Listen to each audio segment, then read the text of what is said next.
मानवाधिकार के योद्धाओं और न्याय के लिए आवाज़ उठाने वाले साथियों, डॉक्टर दुआ का अभिनंदन।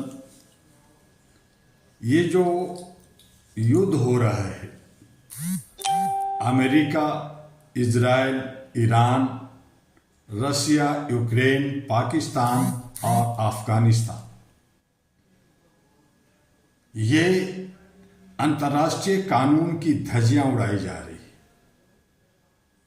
आज मैं आपके सामने केवल शब्द नहीं रख रहा, मैं आपके सामने एक सच्चाई, एक चेतावनी और एक सवाल रख रहा हूं।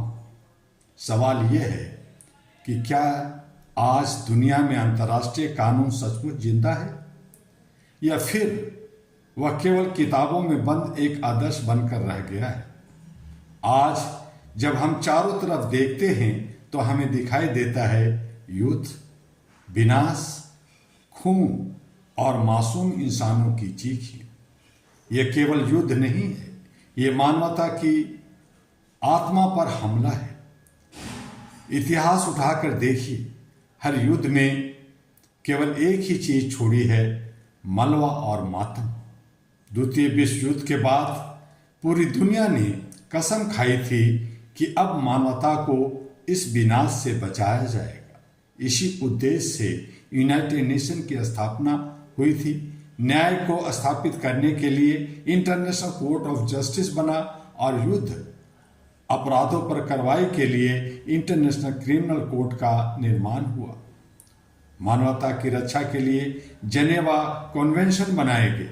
लेकिन आज सवाल यह है, क्या इन संस्थाओं का डर किसी को है, या फिर दुनिया की ताकतवर राजनीतिक ने इन कानूनों को कमजोर कर दिया है?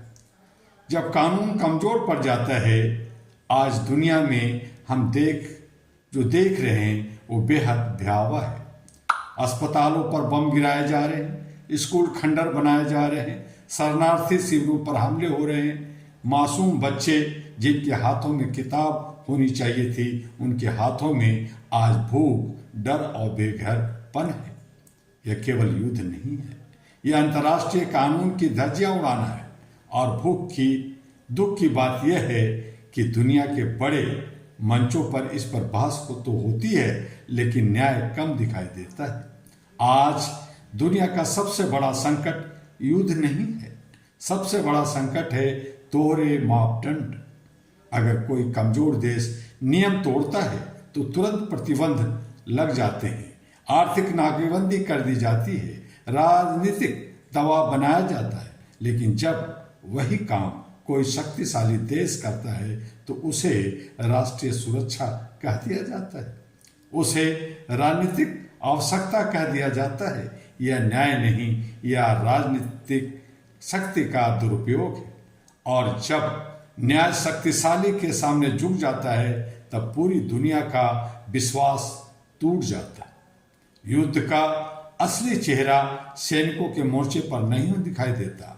युद्ध का असली चेहरा दिखाई देता है उस माँ के आंसुओं में जिसने अपना बच्चा खो दिया, उस बच्चे की आंखों में जिसका घर मलबे में बदल गया, और उस शरणार्थी के दर्द में जो अपनी पहचान और भविष्य खो चुका है। आज दुनिया में करोड़ों लोग अपने घरों से विस्थापित हो रहे हैं, वे सीमाओं पर भटक रहे हैं, उनकी जिंदगी अनिश्चितता में फंसी हुई है। यह केवल मानवीय त्रासदी नहीं है, यह अंतर्राष्ट्रीय व्यवस्था की विफलता है। आज केवल युद्ध करने वाले ही दोषी नहीं हैं, दोषी वे भी हैं जो चुप रहते हैं।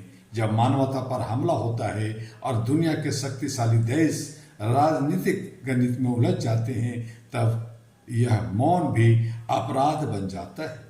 इतिहास हमें सिखाता है, अन्याय से बड़ा अपराध है अन्याय के सामने चुप रहना। AHRA global, all India human rights association, आज मैं अहरा ग्लोबल की ओर से यह स्पष्ट करना चाहता हूं कि मानवाधिकार केवल भाषण का विषय नहीं है, यह मानवता की आत्मा है।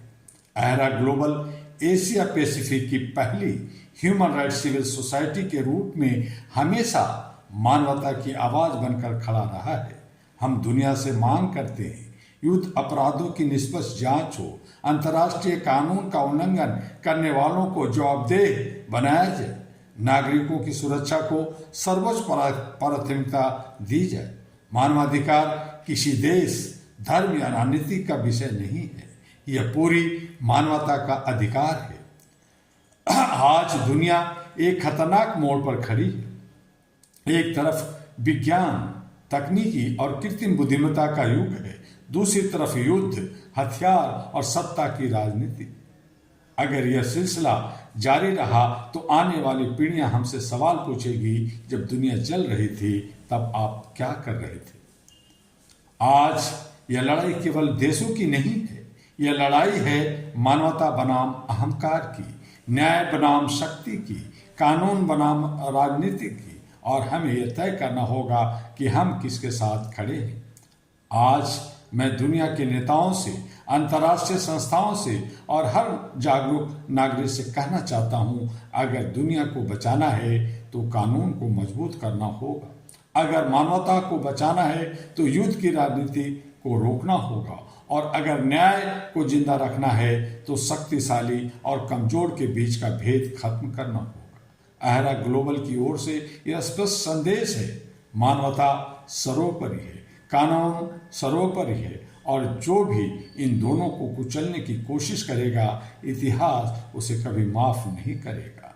इन्हीं शब्दों के साथ मानवता जिंदाबाद, अहरा जिंदाबाद, हमारा देश भारत जिंदाबाद, विश्व कुटुंब का और हम शांति के दूत, देश विदेशों में शांति फैलाने के लिए जो हम काम कर रहे हैं उसमें बल मिले, शक्ति मिले और भारत उज्जवल भविष्य की ओर बढ़े। और इसके लिए जरूरी है कि AHRA all India human rights association के साथ आप पिछले 40 वर्षों से जुड़े रहे हैं।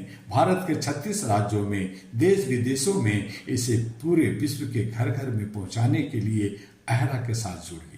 All India human rights association की सदस्यता लीजिए। जो लोग सदस्य बने हुए हैं वो अपना रिन्यूअल करा लें समय पर, और पूरे 36 राज्यों में और विदेशों में जगह जगह जो कार्यक्रम का रूपरेखा तैयार हो रहा है उसमें अपना सपोर्ट, सहयोग और साथ दीजिए। यही डॉक्टर दुआ का विनती है। और अंत में एक और अपील है कि HRTV अहरा जो यूट्यूब और तमाम सोशल मीडिया पर आपके लिए रोज एक वीडियो लाता है, AG अहरा ग्लोबल आपके रोज एक वीडियो लाता है, उसे देखिए, उसको समझिए, उस पर अपना व्यूज दीजिए, उसको फॉरवर्ड कीजिए और सब्सक्राइब करना नहीं भूलिए। सब्सक्राइब करना जरूर कीजिए, क्योंकि सब्सक्राइब करने से हमारी शक्ति बढ़ती है, हमारे ताकत बढ़ते हैं, हमारे जोश बढ़ते हैं, और हम आपके बीच में अलग अलग विषयों पर आपके बीच आते हैं। आज जो त्रासदी हो रही है, आज जो कानून की, अंतर्राष्ट्रीय कानून की धज्जियां उड़ रही है, इन सब पे चिंतन अहरा भी कर रहा है आपके साथ। आइए अगले वीडियो के लिए इंतजार कीजिए, हम और भी बहुत सारी चीजें लेकर आएंगे। तब तक के लिए डॉक्टर दुआ आपसे लेता है अलविदा। नमस्कार, जय हिंद, जय भारत।